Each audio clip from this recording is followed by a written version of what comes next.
সন্ধ্যার নাস্তায় বাচ্চাদের জন্য মোমো তৈরি করেছিলাম আর আমার পছন্দের মাছ দিয়ে একটা মজার ঝোল রান্না করেছি, সাথে বাঁধাকপির ভাজিও করেছি। আসসালামু আলাইকুম, কেমন আছেন আপনারা সবাই? আশা করি যে যেখানে আছেন ভালো আছেন, সুস্থ আছেন।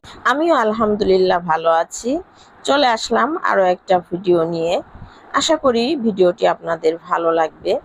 সন্ধ্যাবেলায় বাচ্চারা হঠাৎ করে মোমো খাইতে চাইলো। আমার ছেলে মেয়েরা কোনো প্রস্তুতি ছাড়াই হুটহাট করে যে কোনো নাস্তা খেতে চায়। তো আমিও আসলে সাধারণ কিছু উপকরণ দিয়ে যেভাবে হয় আমি মজা করে মোমো বানিয়ে দিলাম। মোমোর কোনো শেপ ছাড়া আমি মোমো বানিয়ে দিয়েছি। মোমো যেভাবে তৈরি করে ওই শেপে আমি যদি বানাইতে চাইতাম তাহলে আমার অনেক দেরি হয়ে যেত, কারণ আমি ওই শেপটা আসলে অত সুন্দর পারিও না। চেষ্টা করলে পারি হয়তো, আর যদি আমি ওভাবে বানাইতে যেতাম তাহলে আমার রান্না দেরি হয়ে যেত, কারণ যেহেতু রাতেও আমার রান্না করতে হবে।